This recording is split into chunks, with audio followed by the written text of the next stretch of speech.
Hello and welcome to another episode of the Modcast Podcast, the podcast by moderators for moderators, talking about moderation and what the world of moderating is like. Kairi, what are we talking about this week? Well, so far we've talked about some pretty high-level topics on the Modcast, why moderation is important, how to get involved in moderation, and how to work within a mod team. So this week we're going to take a closer look at a specific type of situation that any mod will need to be prepared to work with, and that's harassment. So we have two great guests with us this week. Do you want to introduce our first one? Absolutely. First up, we have SexualRhinoceros, which is an amazing name. I think usually we just call him Rhino, sometimes Mac. He is the lead admin for the Rainbow Six Discord. He is head of the Just Some Bots group on GitHub, which is responsible actually for the original self-hosted music bot, and currently also moderates Titanfall, Anthem, as well as the Pittsburgh Steelers Discord servers. He's been active in Discord community development since late 2015, first with the World of Warcraft Discord, and no matter what we do or how much we yell at him, he won't go away. Welcome to the show. Thanks for having me on. Yeah, awesome to have you. We also have AerinNight with us today. She's moderated a number of small-time Twitch streamers' channels over the past few years, and she currently moderates for AnneMunition's community. She once wrote a mod bot that sassed users as it timed them out, and her catchphrase is "ban them all." Welcome to the show. Hey, how's it going? Thanks for having me on. So, I think that is an amazing place to start. We should start there. Tell us a little bit more about this mod bot that sasses users as it times them out. First of all, don't do it. Second of all, yeah, it was a lot of fun for the short period of time that I used it, but the problem was it was too funny. It was, somebody does something wrong, you hit them with a ban and a joke, and it made it lighthearted, but it made it too funny. And so there were actually people, viewers of the stream, who would go and then go make alts and then come back to the stream on their alt and get it banned because it's funny and then go make another alt and do it again. And, it became a problem because it gave too much of a positive to a negative thing of your stream. You're kind of incentivizing bad behavior. Yeah, it almost is like the speed running like YouTube videos, right? Where you're doing it in part not particularly because you're like there to break the rules, but because you're like deliberately trying to elicit reaction, and then you take that reaction, you're like, look at me, aren't I cool? And yeah, certainly I think if you have a mod bot that makes for this thing that everyone can sort of point and laugh at, you sort of almost incentivize that behavior. Sure, yeah, you draw attention to it. And ultimately, as I think we go on in this talk, we're going to learn that drawing attention to things that are negative in your community are probably bad. Yeah, absolutely. So I think that leads us to sort of our first, and I think the sort of overview and the umbrella, if you will, has to start with defining harassment. Harassment, I think, means a lot of different things to a lot of different people. It can cover a large range of situations.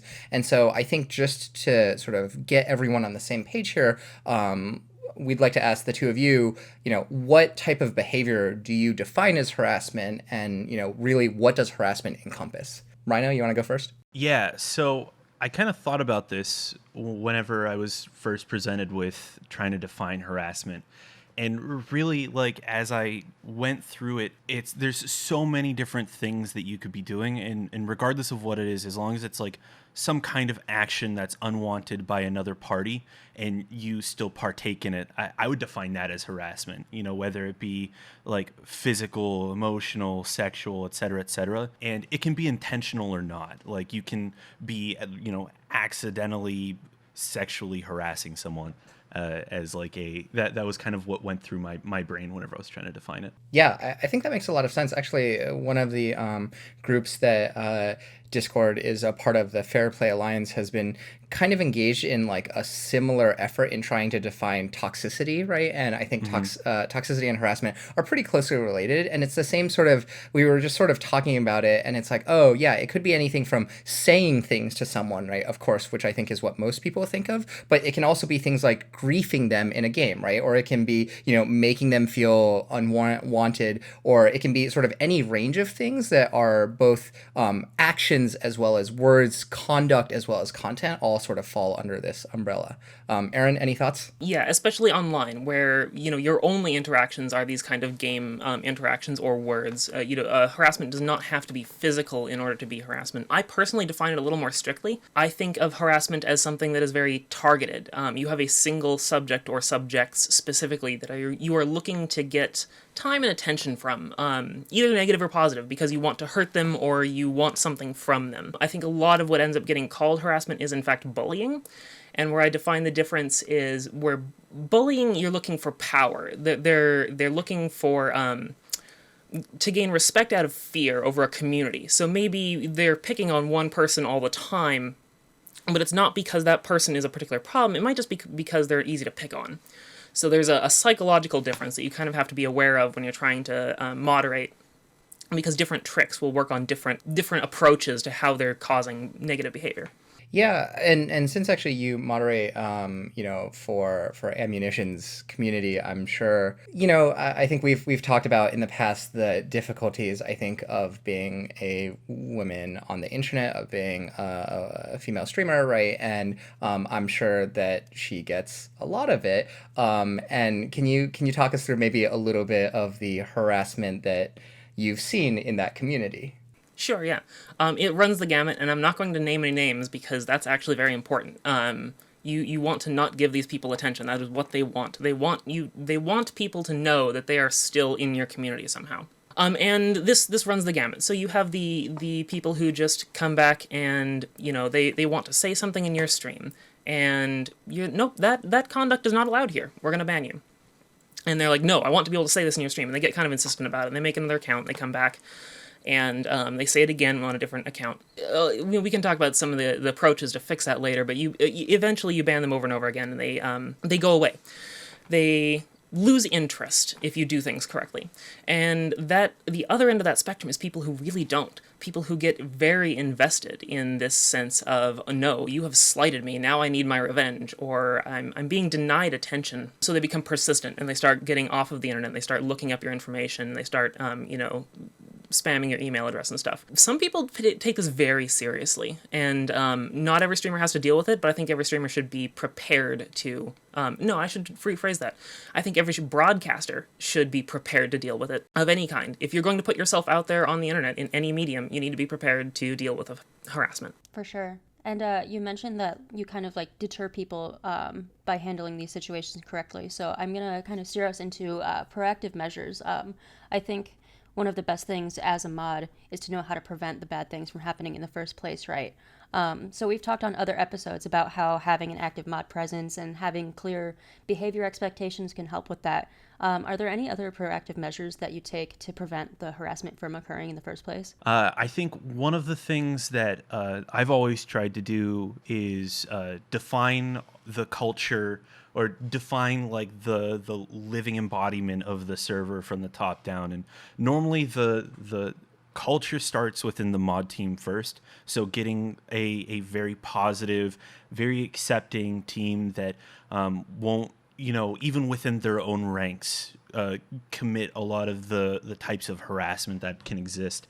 And, it's very easy for, anyone off the street to be able to recognize that, hey, saying slur is bad. You would think, but it becomes a little bit more difficult once you get into the types of micro harassments that can occur, even things that might be okay to one person that would not be okay to another, self-degradation. And I know it's a little popular in the furry community, but furries will harass on other furry, or bag on other furries for being a furry. And so a lot of that stuff, it's very ambiguous, and it definitely requires a top-down approach in order to have that culture nailed in and kind of be more proactive with the actual moderation. I'm kind of curious, Rhino, especially because, right, you've seen, obviously you've seen a lot of it in Rainbow Six, but also because you have experience in, particularly I'm sort of thinking of Anthem at the moment, right? I think that setting up the culture, I think generally, and making sure that the mod culture is good is super important, but there's also this I think interesting external force, which is well, if no one likes the community that you're in because it represents a game that is, for example, not doing too well, right? Like the culture is definitely going to be different in there versus a sort of a healthy, thriving game, right? So I think historically, at least when I've popped in, like Rainbow Six, like people like Rainbow Six and they should like Rainbow Six, right? Like the game is alive, it's doing well, right? There's a competitive scene, all of that. You know, Anthem has had its difficulties. And so I'm kind of curious, right? Like, I'm sure like both of those communities see harassment, but do you find that it is, for example, harder to maybe to control a community or to even like orient them in sort of a positive direction when I think most people are just really down on the community and on the game and on the topic? For sure. I definitely know, even beyond communities I moderate, I'm very active in like the Fallout 76 community. And so like both of those games are just consistently shat on. And for some reason, gamers have this deep satisfaction from going into a game's community that they're not a part of and talking shit on it. It's really like a study. Is it because gamers are bad people? You know, gamers TM, studies need to be done on them. That's all I'm saying. For the scientific folk in the audience, for this very scientific podcast, please start funded research on why gamers are the way they are. But I think it's really difficult insecurity to. They're gonna find it's insecurity. No, really, they've done studies on this. Yeah, I wouldn't be surprised, but it's really difficult to kind of be like, how do we make all of these random assortment of people have a positive attitude towards something that is in a completely negative spot? And it's really like, I guess it's even more than just like taking proactive measures to prevent the harassment, because if you're like stamping out every single negative thing that comes up, you're just going to end up with no conversation whatsoever. So I think for us, and from what I've seen, is taking more of like a gentle guiding hand approach has been really beneficial for me. Absolutely. And for all the servers. I think that, you know, there's the, hey, this person said the N-word, obviously they should never be allowed to exist on this server ever again. But like someone came in here and they've been saying toxic garbage for a day and a half now, just like saying this game is shit, everything about it is shit, you know, blah, blah, blah, profanities here and there. Sure. Maybe they don't break any one of your rules, but the overall pattern of their behavior is toxic, and it's bringing the overall server toxic down. Yeah, and I think for us, giving them a reason to divert from that path, like saying, hey, there's all of these awesome people here, maybe you should start to consider the people behind the server. Give them a reason to stay there, because they came in initially for the purpose of the game, but at the end of the day, the game is separated from the server. And if we can present this thriving, happy community to them, we will have a relatively high number of people coming in and staying and saying, I'm not here for the game, I'm here for the community. Yeah, Aerin, I'm interested to hear what your proactive approaches look like in your communities. Honestly, a lot of the same things. This is all very good advice for kind of cleaning up your internal community. The only thing I'd like to add to it is kind of some proactive anti-long-term harassment stuff, which is you're going to have to start playing kind of forensic scientist against yourself. You need to look up your own... No, seriously. You need to start Googling your own name.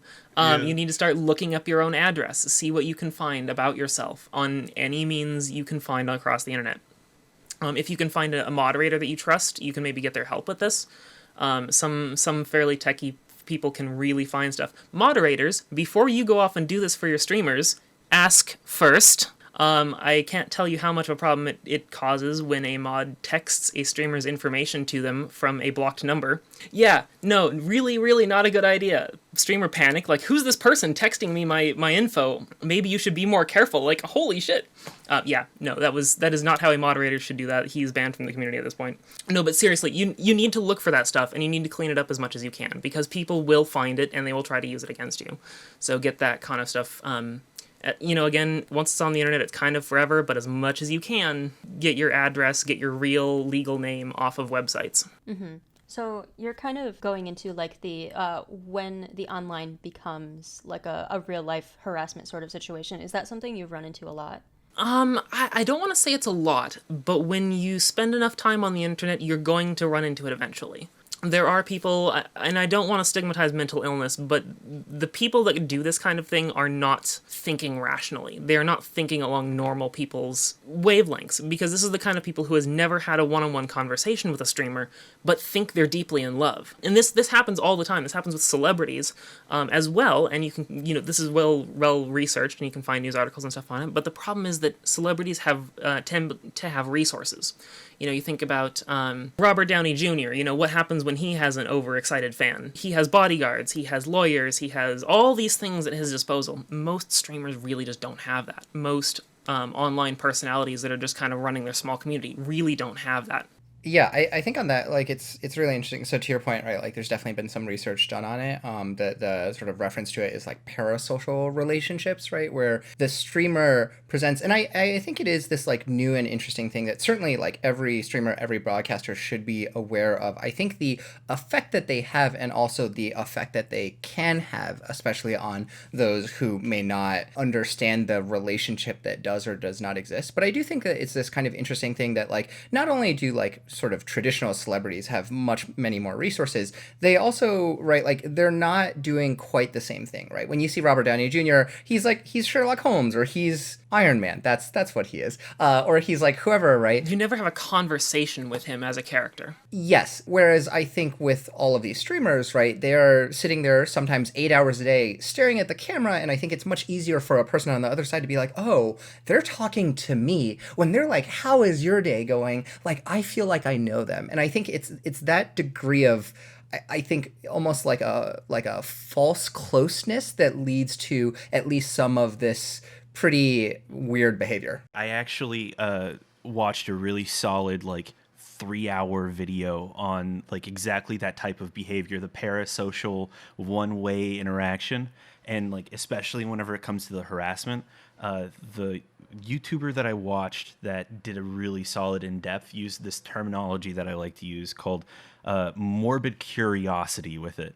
Or it was like a morbid, or no, they called it morbid cringe, where like they're so invested into trying to harass and harm this individual that it's reached morbid levels of just like way more than any one individual should ever invest in anything in their life. And I think like the one example that I always throw out, I've had this conversation so many times before, is Chris Chan. I don't know if all of you guys are aware of who that is. Christina Weston Chandler. Just insanely harassed throughout their entire life. And it's just, that type of behavior is becoming so much more prevalent. And what's the worst part of it is it's typically an individual who identifies with that type of person. Like, for example, like the stereotype of the pastor who's gay, but has suppressed it and now hates gays intensely.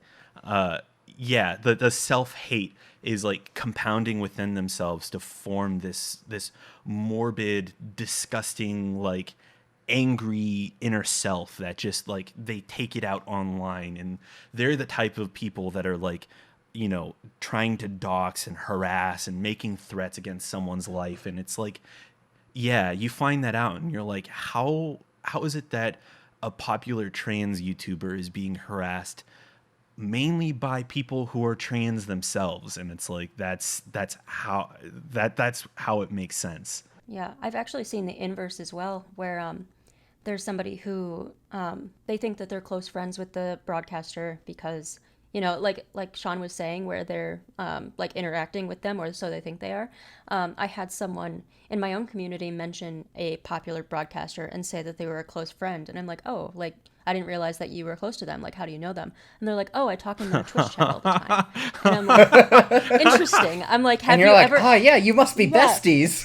Yeah, and then I was like, I kind of want to dig into this. I was like, have you ever had a one-on-one conversation with them? And they said they replied to my comment on their YouTube video once. And so I consider that a conversation. And I was like... And you're like, woo. Yeah, I was like, my friends, you are not friends with this individual. And so, like... When's the marriage?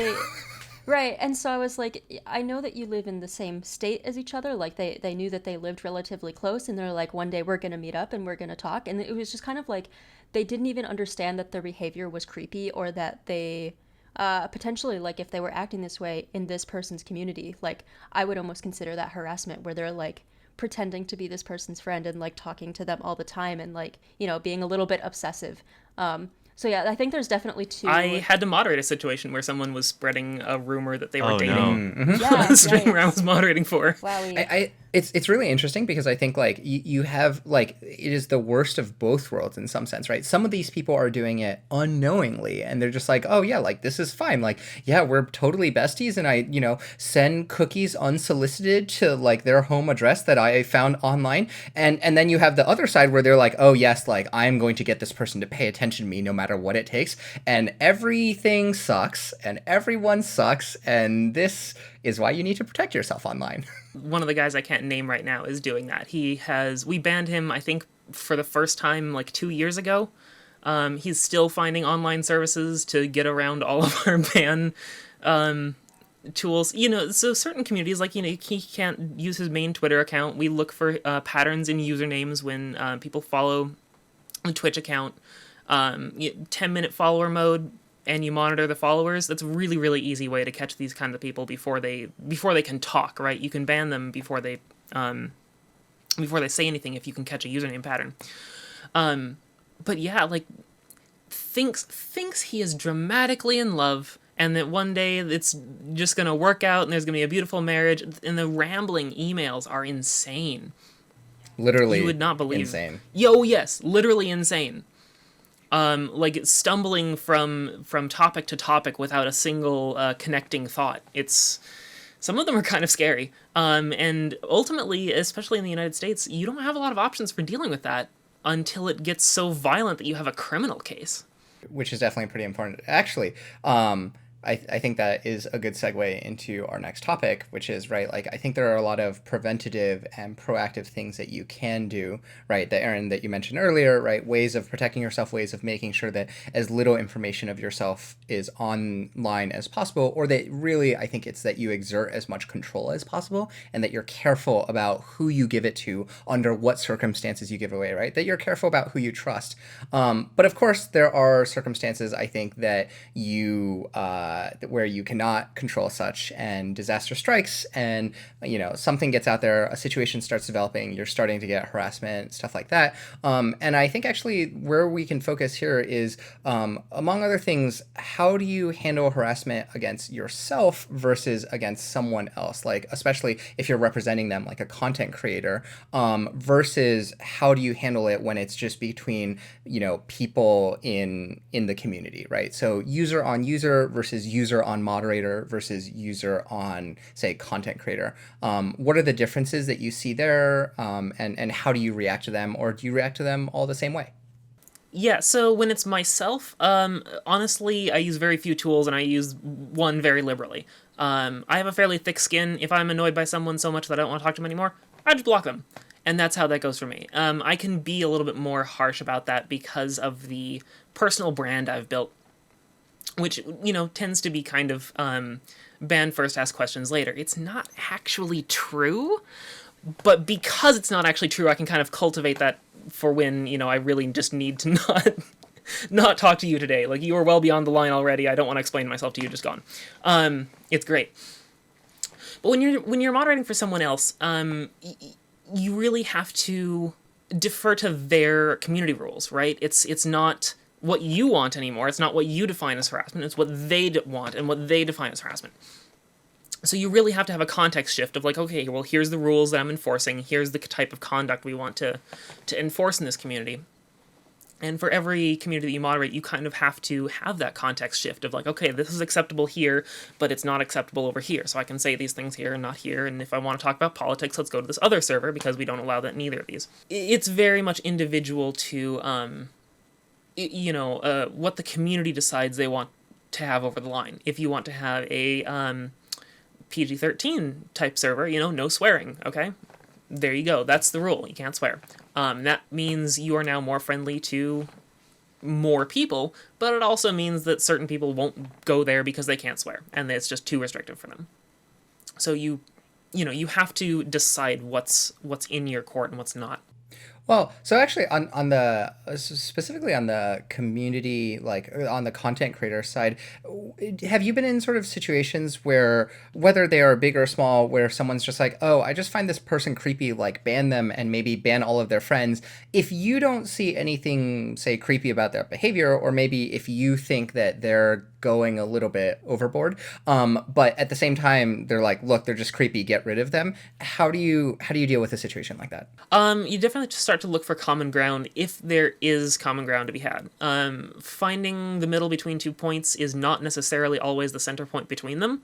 It's you have to look at the behavior and see, is it really creepy? Is by some objective measure that we've decided on, whatever our measure is, and talk with your mod team, because that's usually where you can kind of build the best multi-perspective view on things. Is this behavior actually creepy? Is this something that we have to have a conversation with this person about? Is it not creepy? Is this something we need to have a conversation with the reporter about? It's like, no, this is why they're doing that. Just leave them be. They're kind of weird. Or, maybe talk to them in this way and they won't say those kinds of things to you.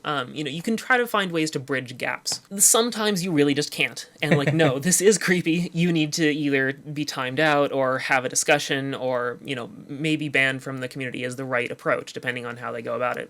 On the other side, Rhino, I guess one of the things that we're certainly curious about is, if you, certainly I'm sure in R6 and in other places, there's a lot of user-on-user harassment, especially, competitive matches, tempers are high, et cetera, et cetera. But actually, I'm also curious, I'm curious to hear your thoughts on that. I'm also curious to hear your thoughts on, like, user-on developer harassment. When a new patch comes out and like some nerfs get thrown, a lot of people real unhappy, it wrecks their play style, stuff like that. And I think certainly I've seen a lot of anger against developers, some of which absolutely crosses the line. How do you deal with those situations? I think for a lot of us, so on the developer specifically one, we try to make sure that no one is focusing on a single developer. You can't really stop 100,000 people from saying mean things about someone. You can remove like the most egregious things and you can remove them from the community, but you can't stop people from just being angry, because if they're going to be angry, they're going to want to vent it somewhere. So what we found to be the most effective was to ensure that direct names aren't mentioned anywhere, because no developer deserves to be directly mentioned and called out for any type of action they took at work. And then on top of that, to make sure that if they are mentioning Ubisoft, for example, the company, they are, not making real actionable threats. Generally saying, oh, Ubisoft is shit. Like, all right, we have a channel literally called Complain Here, where we say, go and complain. We know the game has been really bad before. It's most likely really bad now or really good now, depending on your perspective. So we give them a space to vent. And like all venting, eventually fizzles out and they move on, rather than enabling, or I guess psychologically enabling that like push down, bottle it up kind of reaction. We say it's okay to have your emotions, just have them in a very non-destructive manner. And it's misdirected to try to focus that on any one developer anyway, exactly. Because in most cases it's a team effort to begin with, and in some cases they're working with bad information. And so, even if they make a bad nerf, maybe it's not their fault. Exactly. And you shouldn't send them death threats over it. Yeah. Right. And even if it is their fault, it's not like they like took that action to be like, yes, player, I want you to suffer, therefore I'm nerfing it for you, right? Presumably Vlad there is players, a whole bunch of you stuff lose tomorrow. There's no developer like with the evil cat petting it going, yes, twirl my mustache. You will no longer have your scope on Jaeger. How can I destroy your KD record? Yes.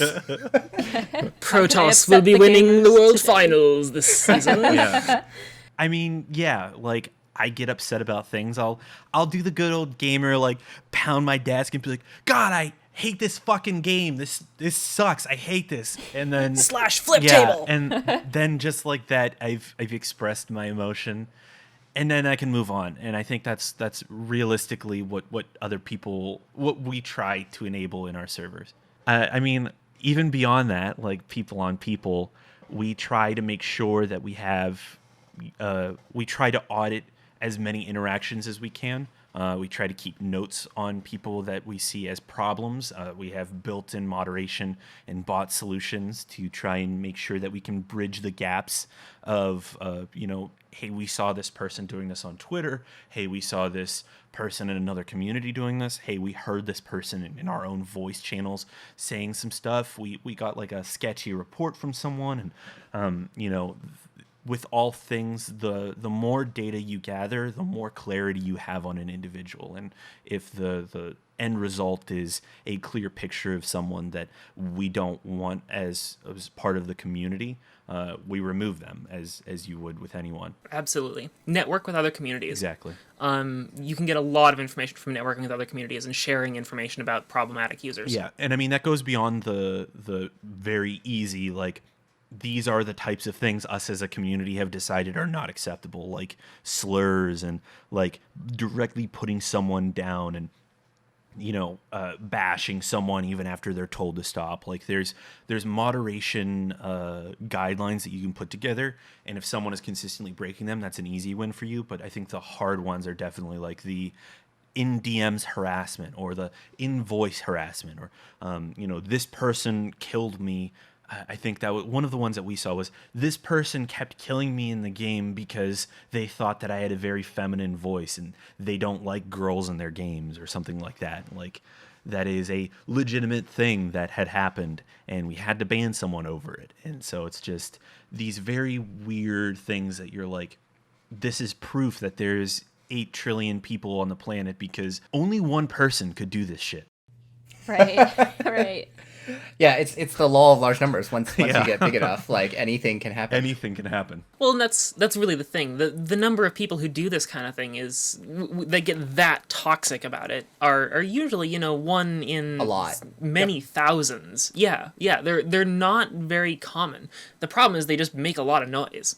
They get in there and they cause a big problem, they make a big stink, and then they're memorable. Yeah, it's like the 80-20 rule in moderation, right? 80% of your time is actually spent on 20% of the like user base, and it turns out that those 20% are like the troublemakers that don't listen, that don't read your rules the first time around, and then B, that like the second time around they're just like, yeah, but like what if those weren't the rules, and they just consistently push it over and over and over.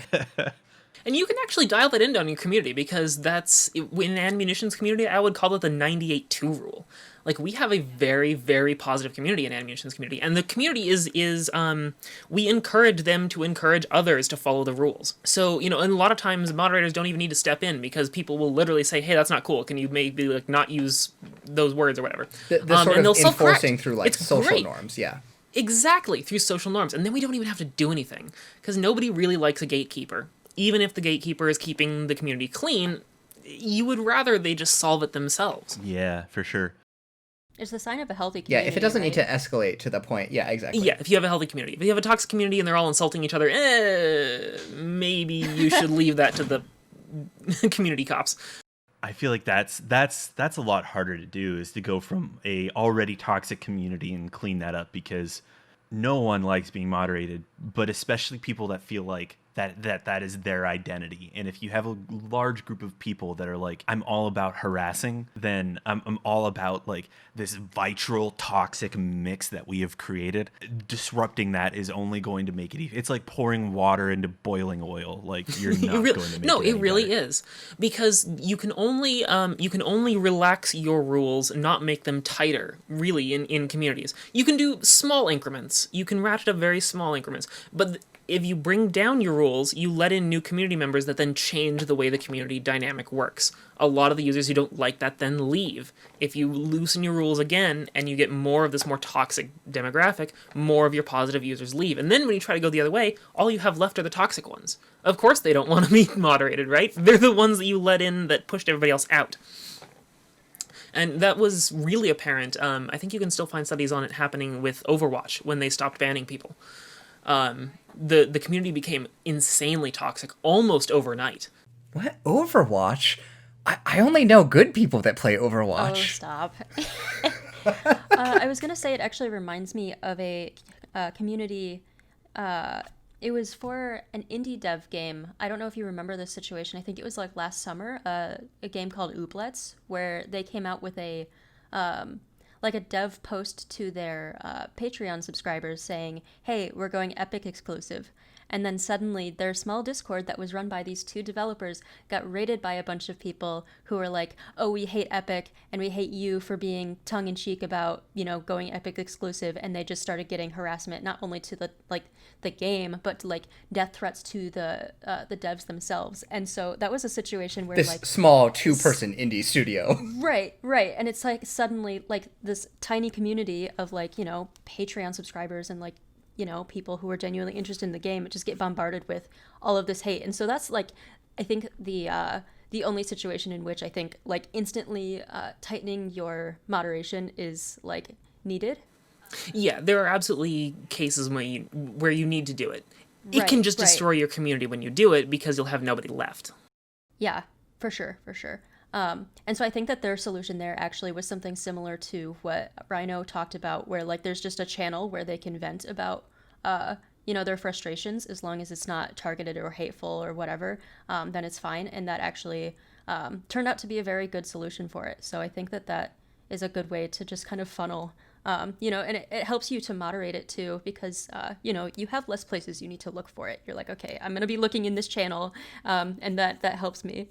I sat in that channel for, probably 24 hours over 3 days. And it was really just the same thing over and over.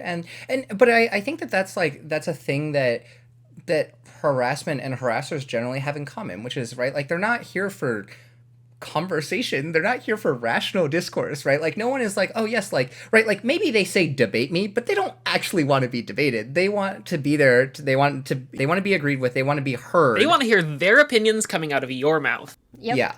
And every time in there I was wait, but isn't this better because don't, whatever the case, the argument was, but it was doesn't this allow them to make more games? They're well, yeah, but insert thing here is stupid. And I'm just that's not that's not what we're talking about. What's going on here? But I think it's the same thing with, I think, a lot of people that are harassing people, right? Is that they have a specific idea. They've put that idea in their head, and that's it. It's just it's that forever. And if you disagree with them, obviously you're automatically wrong, and you're terrible, and you're biased, and you're all of that stuff. A lot of times it's just pent up anger. If you ask psychologists, they'll tell you that venting is healthy. They'll tell you, please go vent. It's this is a problem in today's day and age, where there are people that assign themselves these ideas and it becomes their entire individual identity. Yep. It's it's like assigning your identity to one single thing is not healthy and you shouldn't do it, and you should be flexible and willing to change. But hey, that's that gosh darn progressive mindset. You don't want that. It's well, I will say it's really interesting from a Discord level, right? We have those kind of as applied to Discord. We have super fans who are so fanatic about their fandom. They want Discord to be a very specific way, and the second that Discord is not what they want it to be, they lash out. And we've seen this in a number of Discord sort of official or semi-official communities and stuff like that. And it's really disappointing, I think, in a lot of ways, right? Because these are people that I think in a different world, in a parallel dimension, could have been, and I think this is actually the thing that's hard for a lot of brands in general. You look at these people and you're like, wow, they're so invested in the product, in the brand, in the person, in the whatever. They care a lot, but they care so much, right? They care so much, and they've internalized their view of it, and they've sort of crystallized that into a very specific identity that when you deviate from it, it actually gets really toxic and really dangerous. And I think that's this thing where I'm just oh man, you love Discord, but you love this kind of weird warped version of Discord. You don't actually love the actual Discord. You love what you think Discord should be, and you won't listen to anyone, including the people that make Discord on like why your ideas are not necessarily the ones to be.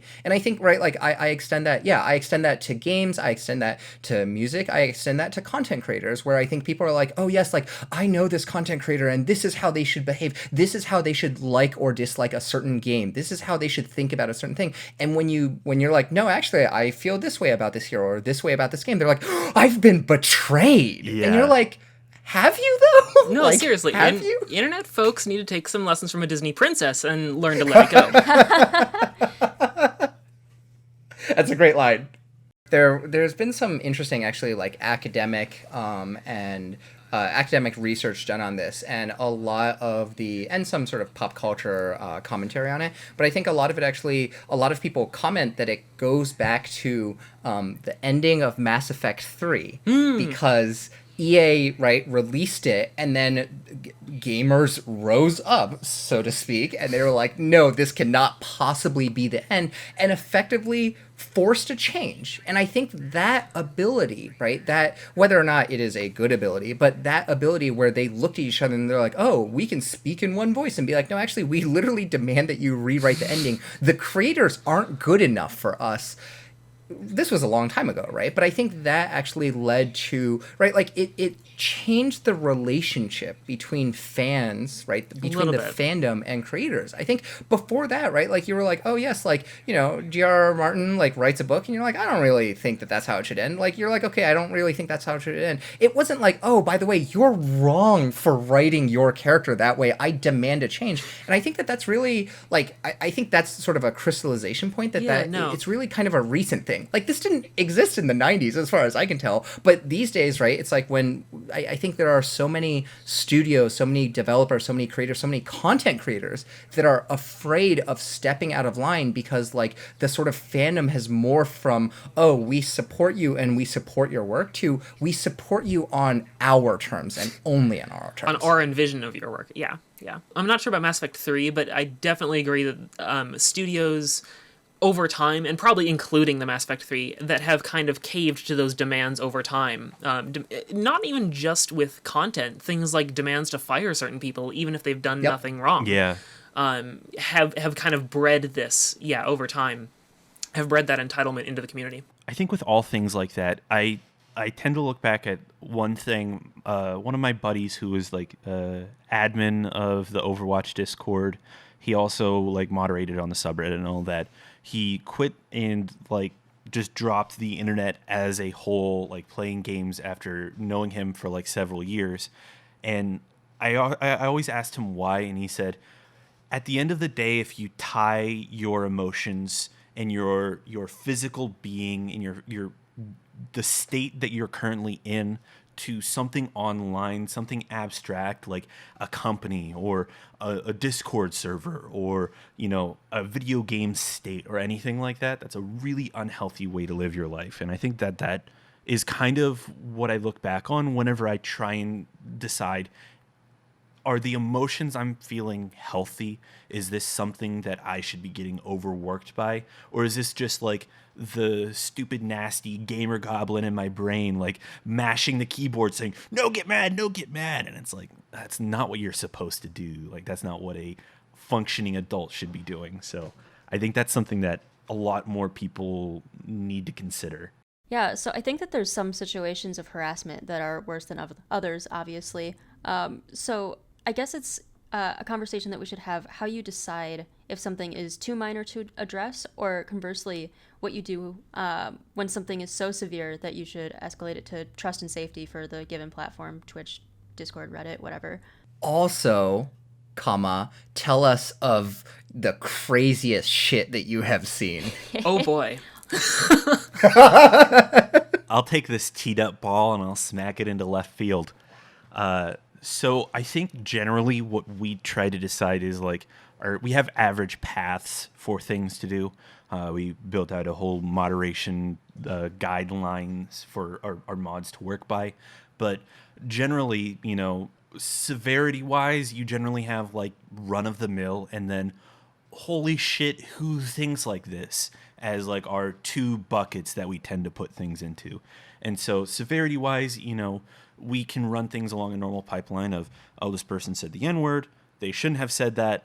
We're going to report them to Trust and Safety with a right-click report. Fancy new UI stuff. You should go and check it out. Thanks for the plug. Yeah, no worries. So beyond that, there's like, oh my God, there's a person that got mute. This is a real example. In the last 2 weeks, someone got muted for jumping around our voice channels too much. We have a big problem with that. People joining and interrupting games in progress to say got space or something like that, and it disrupts people. So we implemented automatic bans for that. One person got automatically banned and was so hurt that it got elevated to a full-time ban. This person is in our mod mail. They flooded us with over 200 messages of mod mail. Not like A, send A, enter, but literally paragraphs of like sob story level, like, how could you do this to me? I can't believe this. You're making me feel like a fool. And like this guy Some people reaches will reveal out so much about themselves. Oh my God. In their It's response to a very, very minor timeout, especially a bot timeout. I can't feel bad about it because I know I've had run-ins in the past where I had to get talent involved directly because this guy was like, people have tried to dox me, and it's really hard to dox me. Good luck doing that, but this guy was really making an attempt, and so I was like, hey, this guy, please ban him again. And so we ended up finding out that, or I ended up finding out that he has a mental illness, and I was like, man, I feel really bad. I was like making fun of this guy on my Twitter account, and I was like, I don't know how to feel about that. And so typically whenever stuff like this happens, it's something where we're just like distance ourselves, because I don't know the person on the other side. And I think with harassment, like, you can't say that you're someone who wants to absolve communities of harassment if you yourself partake in it, even unintentionally, like I said at the very start.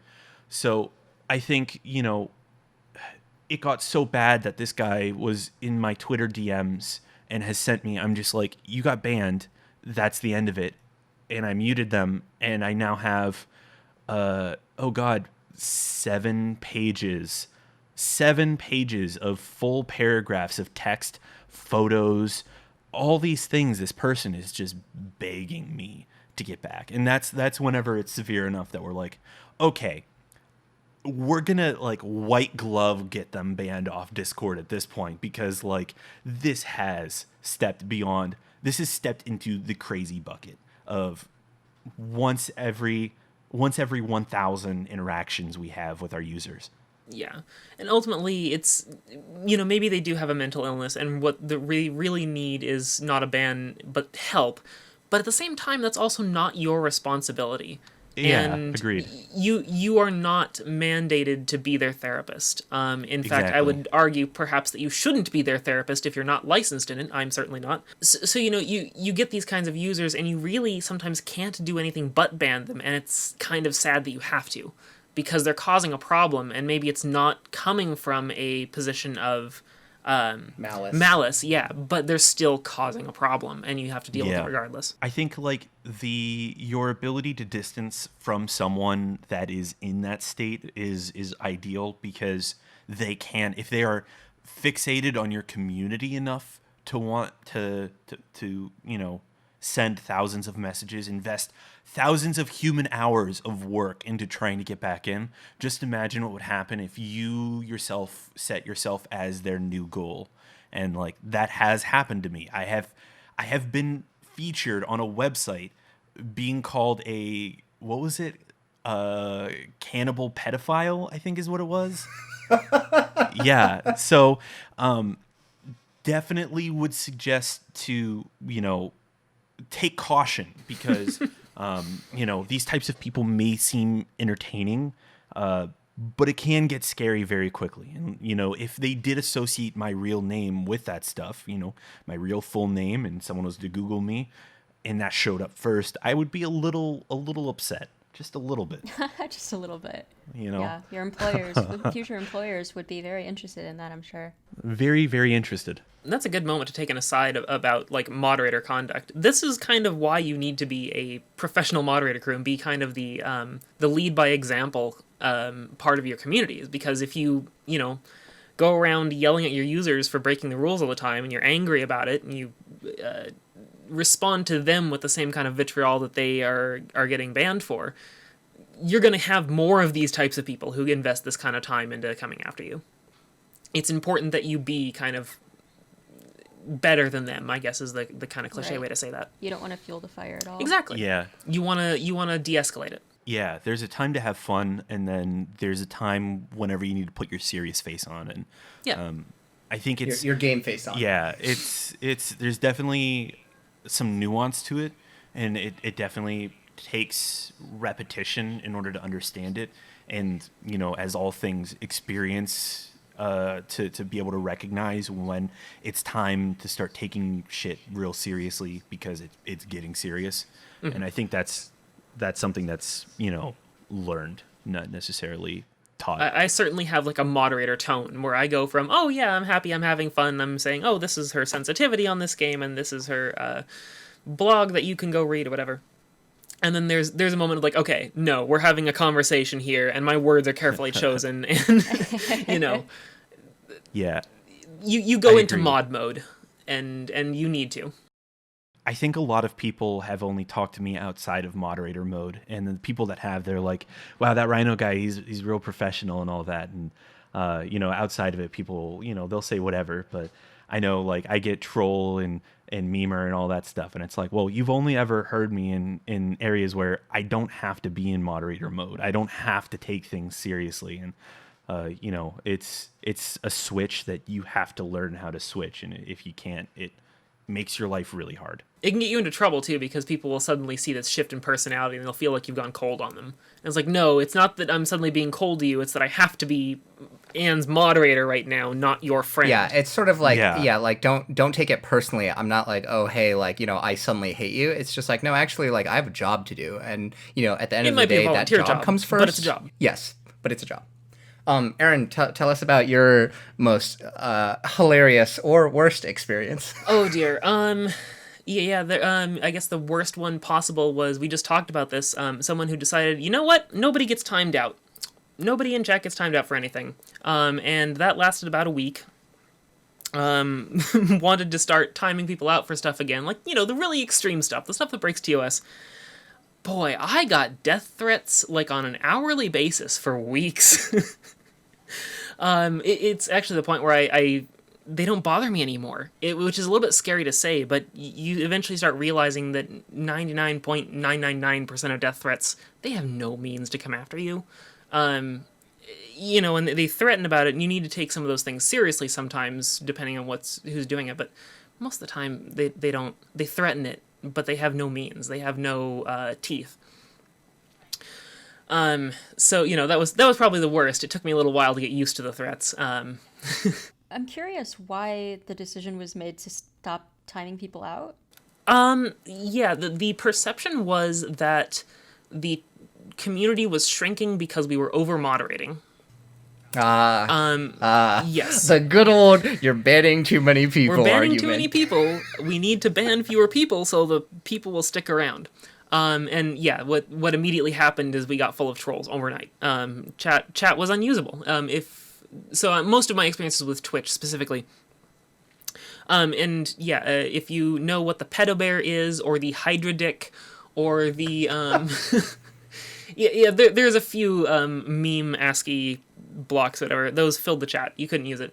It was just one after another. You couldn't read anything. I will say, in my experience across Discord and Reddit and what I've seen of Twitch, I have literally, I guess what I would say is broadly in my experience in community management over the last, half a decade or more than that now, I have literally never once seen a community actually die from too much moderation. It is like, it may be dying for other reasons, but it is extraordinarily rare that it is because people are banning too much. Don't get me wrong, there are power tripping moderators, power tripping owners, stuff like that, right? People that generally make the community bad, right? Yeah, absolutely. Like, but I think that's usually a personal problem. Like, it is a problem with a individual and not necessarily a cultural problem, except insofar as that culture is set by that individual. But like, I've never looked at moderator guidelines and been like, ooh, that's too strict, you're probably driving good people away, because lo and behold, in most cases, most good people actually want a community that is relatively free of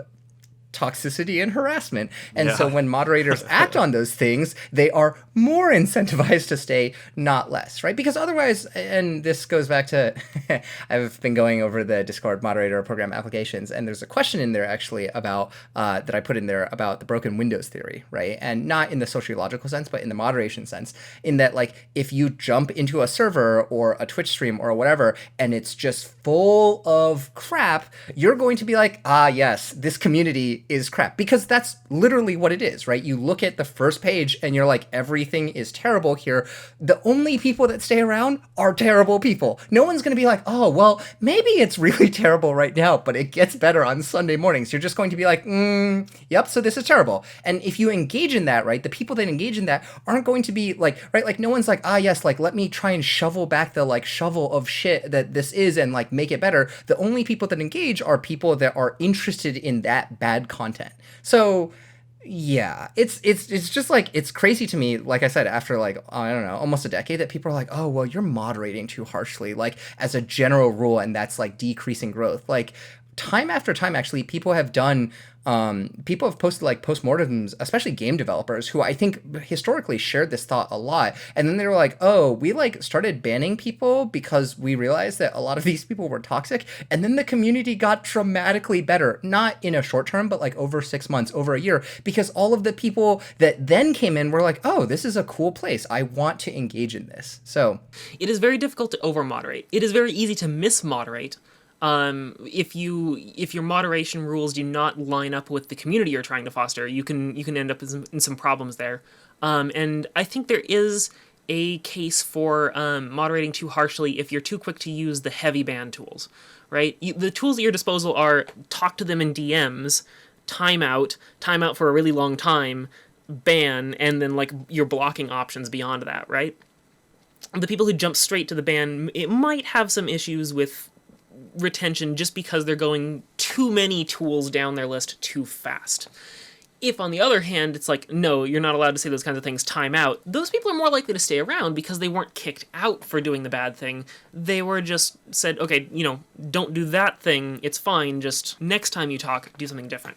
On a punishment that matches the infraction. The action. The crime. Yeah. But as far as like over-moderating, you have G-rated servers, right? Those exist. Places for kids to go hang out, and they're moderated very heavily. You can't say a lot of things on those servers. They're moderated very differently from PG-13 servers because you have to moderate to your audience. But it is very hard, for your rules to over-moderate unless you're being really harsh about it. Here is historically in the episode where we turn to questions that are submitted by our very own users across various platforms. And we have a couple of questions. The first one actually ties in pretty closely with what we were just talking about. This is from DJB2 Spirit, and they say, someone comes to you feeling bullied, but from what you can see, their report seems to be overblown. As in cases where maybe it's just a misunderstanding, or, for example, both users are giving as good as they get, how do you go about addressing the reporter and attempting to explain how you see it, or potentially the perspective of the so-called bully? And I think to add on to that, what do you do when the reporter's like, wow, like, why are you just allowing this person to bully me? I think for me, that's typically an indication if I think that someone is being overblown about something, and I or maybe I don't understand why this might be bullying. It might be an opportunity for me to kind of try and analyze the situation more. Full disclosure, I'm a white guy, as you would expect. So I don't have a lot of the perspective that someone from, a more marginalized community might have. And, 6 years ago, you catch me not taking into consideration a lot of other people's feelings on things. I'm sure I wouldn't be proud of the types of things I was saying 6 years ago today, but personal growth and all that, blah, blah, blah. But yeah, the hand wavy, yeah, all that stuff. But I mean, at the end of the day, if someone came to me and they were saying, I really didn't feel comfortable about this, I really felt like this person was, bullying me in this situation, it would be invaluable for me to try and gain their perspective and understand why they felt like this was bullying. And then to also discuss with the other person, hey, what brought around you getting into these types of things? What was the lead up? What was the context? And so that way I can understand it and, form new policy around trying to prevent stuff like that happening. And if it really was something that was overblown and, I looked at it and I was like, oh, I know for a fact, like 1,000%, it's core to my being that this is not bullying, then still at least acknowledging the individual and being like, hey, we noted this down. There's not going to be an action today, but definitely continue to report stuff like this to us because we're interested in hearing it. And we're interested in hearing, how stuff like this makes you feel because we form policy around our users, not around the moderators and how they feel. I think this is an absolutely good time to put on your diplomacy hat and, try like Rhino said, you get the why. Why are they doing this from the person who is perceived as doing the bullying? And why is it offensive to you from the person who's being bullied? And see if you can, draw some understanding from their reasons for it. Maybe you can use that to bridge some gaps and get people to come to some common ground. If you really can't, you can have a conversation about like, well, this is conversation or discourse that we definitely allow here, and if you're not comfortable with it, maybe you can block the user, or if you're still really not comfortable with it, then maybe this isn't the community for you. Sometimes that's honestly the answer. Not every community is for every type of person. That said, it is also really important to have a diverse mod team, because you should be discussing a lot of your moderation decisions with your mod team, especially these ones that are, really ambiguous, you don't know. If you have a diverse mod team, maybe one of them is experienced with this type of issue. Maybe they've been a victim of it before and they can shed some light on it that someone who is currently a victim can't because they're emotional about it.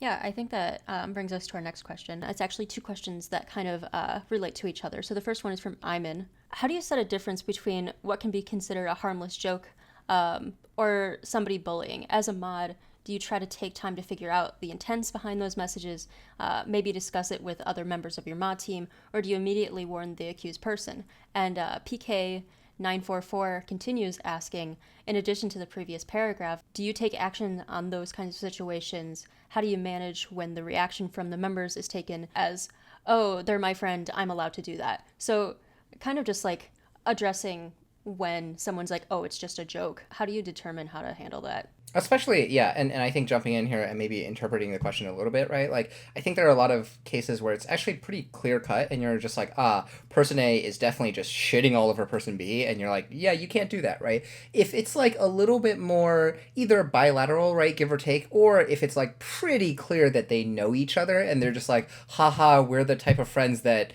I don't know, like prank each other and push each other downstairs or stuff like that. How do you deal with situations like that? DM the victim. Ask them directly, because sometimes they'll tell you, oh, no, this is my buddy and we're doing this all the time. Or they'll tell you, no, this is really creepy and weird and they've been doing this for a while and I don't know what's going on. It's the easiest way to figure it out.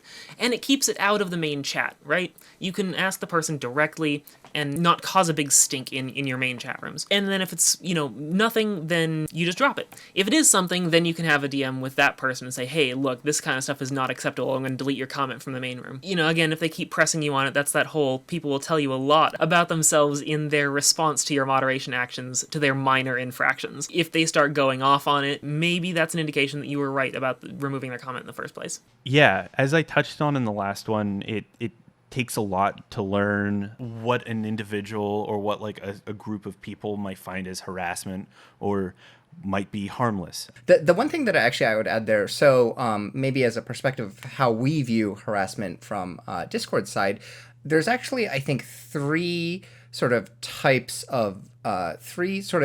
general considerations that we have when we're analyzing user-to-user interactions. And this is going to sound very probably scientific for a second. There's one which is like, and Aerin, I think you said this perfectly, it's what is the effect on the victim, right? If person A says something, if Alice says something to Bob, how does Bob feel about it? And so there's a question there. The second question actually that we ask ourselves is, what is the effect on the bystander? Which is to say, even if Bob is okay with it, is Charlie okay with it, right? Is everyone else who is in the chat actually okay with this behavior? Oftentimes we'll see something where, Alice says something to Bob, Bob doesn't report it, but Charlie reports it. And that tells us that Charlie is like, that feels a little bit weird, right? And so that's something that we take into consideration as well. The final thing actually that we think about is like, how do we actually broadly as Discord feel about it? So, right, there are conversations that you might have, that Alice might be having with Bob, and Charlie and Donnie are all okay with it. But actually, like, Discord is like, maybe those conversations are a little bit weird or a little bit questionable or not okay, right? And so we try and actually evaluate like all three of those factors, and we actually think about each one of those, and we're like, oh, we might be okay with this conversation. The victim might be okay with this conversation, which is to say there is no victim, but every bystander that looks at it, especially if it gets to be a larger server, right, might not be okay with it. And that might be a place where either the moderator should step in or where we should step in. Yeah, that goes also like to your rules as well, because basically rule number one in almost every community needs to be follow the TOS. Because ultimately, if you're not, the bystanders are going to see you doing something wrong, and they're going to report you, and then your server's going to get shut down because you're breaking TOS, right? You have to. Yeah, generally we try and warn people first, but yes. You have to enforce. Yeah. But my point being, there are certain things you have to enforce. Like, I don't want to ban people out of my stream for being 13 or under, but I have to, because that is the TOS. They're not allowed to have accounts. They're not allowed to have fun unless they're at least old enough to agree to a contract by U.S. law. And I think it's interesting, like, you mentioned, like, you just have to enforce the rules sometimes. And sometimes, like, even if both parties see their interaction as a joke, if they're, like, calling each other, extreme things, whatever, in a general chat, it goes to Talon's point where, like, it can make someone else uncomfortable. So even if they're joking, sometimes it's still something that you want to take action on. Even, like, it could be on both parties, even if it's only one person, if they're not shutting that down. The N-word is a great example of this, because there are communities where it's very common for them to use it with each other. And unfortunately, I can't verify whether or not that's a racist thing or not from my end. All I see is your 23-character green username, right? I don't know anything about you, so I have to say no because it's a common room where there are bystanders and I have to set a certain minimum rule. Yeah, I think that's all we're going to have time for today. Do you guys want to plug something before we wrap this up? Support your local domestic violence charity. The end of harassment, when it goes really, really bad, is pretty close to that kind of stuff. And domestic violence charities will give people resources to get away. They'll give them safe house-like arrangements, if possible, to really, get people away from their harassers and abusers. It can be a good way to restart your life if you end up on the really worst end of, everything we talked about today. I would say definitely go donate to GLAAD. I throw them a solid chunk of my check every month because they're fighting to make harassment a less commonplace, non-legal based thing, I guess, if that makes sense. They're fighting to remove laws that are designed to enable people that are harassing just the historically harassed. Also donate to the Equal Justice Initiative. They're pretty great. I suppose if we want to plug our socials, I'm AerinNight. You can find me on AerinNight just about everywhere. Twitch, YouTube. I don't do much anywhere, but, maybe I'll get my Twitch stream going again one of these days. Hey, guys. My name is SexualRhinoceros, but it's banned on most platforms because sex is a bad word. So if you're going to look for my stuff, it's all on my Discord profile. It's either Sexual Rhinoceros, S3Xual Rhinoceros, or it might even be Platonic Rhinoceros, depending on how strict the word filtering is. That's kind of incredible. Also, don't feel free to stop by discord.gg/rhino because I also can't put sex in a Discord invite. This may be the best outro plug that I think we've recorded yet. On that note, I think taking a little bit of liberty here, the Modcast Podcast would also like to plug Child's Play, which is a charity that is dedicated to helping especially children who are in long-term stays in hospitals do something, take their minds off of the ordeal and the pain that they're going through. Child's Play recently, actually, as of I think 2, maybe 3 years ago now, also expanded out actually to also support domestic violence shelters and the like. So they are good people. I happen to know them personally, but also a good cause. And so I think with that, thank you for tuning in and listening to the 4th episode of the Modcast Podcast. You can find us at modcast.network, at twitter.com/modcastpod, at twitch.tv/modcast_podcast, and discord.gg/modpod. Good night and good luck.